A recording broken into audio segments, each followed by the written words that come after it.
Assalamualaikum warahmatullahi wabarakatuh. Di pertemuan ke-14 di mata kuliah Metodologi Penelitian, kita akan membahas mengenai pengolahan data dan penyajian data. Silakan disimak slide berikut. Pengolahan dan analisis data.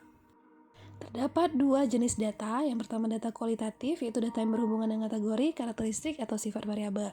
Di sini pada data kualitatif ini tidak berhubungan dengan angka dan tidak dikaitkan dengan analisis statistik atau dikatakan data non-statistik.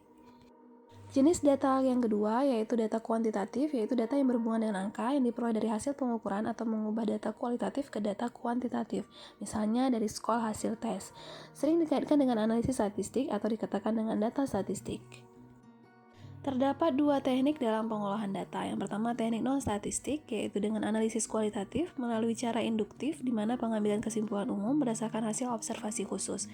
Yang kedua yaitu teknik statistik, yang digunakan untuk pengolahan data kuantitatif. Bagaimana cara melakukan pengolahan data? Terdapat beberapa langkah dalam pengolahan data. Yang pertama, penyusunan data. Di sini dalam penyusunan data perlu dipertimbangkan. Yang pertama, hanya memilih data yang penting dan diperlukan, hanya memilih data yang objektif. Bila data dikumpulkan dengan wawancara atau angket, ini bedakan antara informasi dan kesan pribadi dari responden. Yang kedua adalah klasifikasi atau mengelompokkan data. Dalam pengelompokan ini harus disesuaikan dengan permasalahan dari tujuan penelitian dan hipotesis. Langkah yang ketiga, analisis data, di mana data kualitatif itu diolah dengan teknik analisis kualitatif. Data kuantitatif diolah dengan teknik analisis kuantitatif. Di sini mencakup tabulasi data, perhitungan statistik, dan uji statistik. Terdapat tiga analisis dalam analisis data. Yang pertama yaitu analisis univariat, dilakukan pada tiap variabel dari hasil penelitian dan hanya mengetahui karakteristik dari data tersebut. Yang kedua analisis bivariat, ini dilakukan pada dua variabel yang diduga adanya berhubungan atau korelasi, kemudian dilakukan dengan pengujian statistik.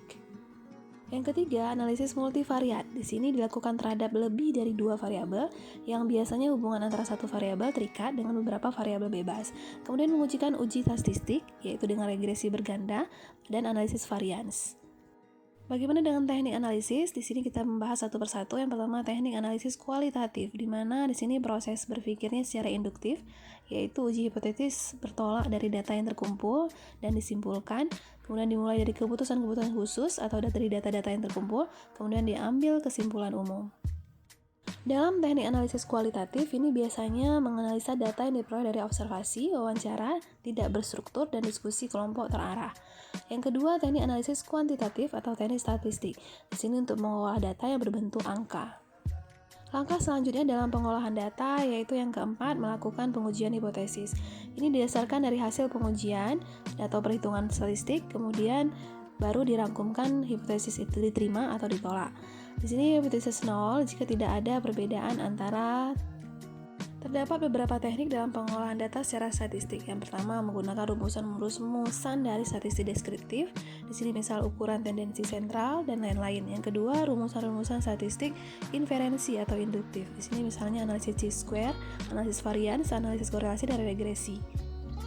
Langkah yang kelima yaitu penafsiran dan penyimpulan. Dalam penafsiran hasil penelitian, di sini memberikan untuk mencari pengertian terhadap hasil pengolahan data dari penemuan ilmiah. Kesimpulan di sini adalah hasil proses berpikir induktif dari penemuan penelitian dan hasil pembuktian hipotesis. Terdapat beberapa kriteria kesimpulan. Yang pertama, kesimpulan itu harus dibuat secara ringkas dan tepat, merupakan hasil uji hipotesis dengan dukungan data, kemudian mencerminkan batas berlakunya, kemudian merupakan rekapitulasi berbagai informasi atau pembuktiannya, dan yang terakhir dapat menjelaskan masalah yang diteliti. Kriteria kesimpulan selanjutnya yaitu kesimpulan tersebut dapat mencerminkan penerimaan atau penolakan hipotesis yang diuji dengan data, kemudian dapat menuntun dilakukannya penelitian lebih lanjut yang berhubungan dengan hasil penelitian. Sekarang kita akan menjelaskan mengenai penyajian data. Terdapat tiga bentuk penyajian data. Yang pertama dalam bentuk tekstual atau teks, di sini untuk penelitian data kualitatif. Kemudian penyajian data dalam bentuk kalimat. Yang kedua dalam bentuk tabel.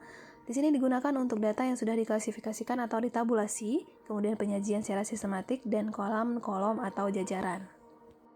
Dalam bentuk tabel terdiri dari beberapa bentuk. Yang pertama tabel umum, di sini berisi seluruh data atau variabel dari hasil penelitian, menyajikan data asli yang dari rujukan tabel khusus, kemudian berisi data tentang subjek yang sama atau semua variabel, angkanya absolut untuk data kuantitatif dan berisi nilai asli yang belum dibulatkan.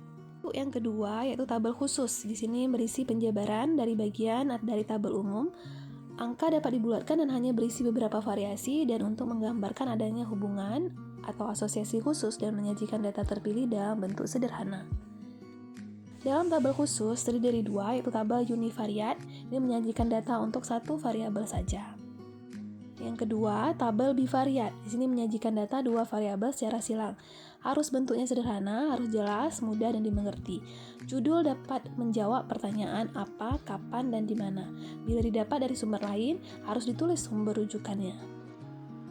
Bentuk yang ketiga yaitu dalam bentuk grafis. Di sini data akan diperlihatkan dan dibandingkan secara kuantitatif dan penyajian data secara visual dalam bentuk grafik, gambar, atau diagram.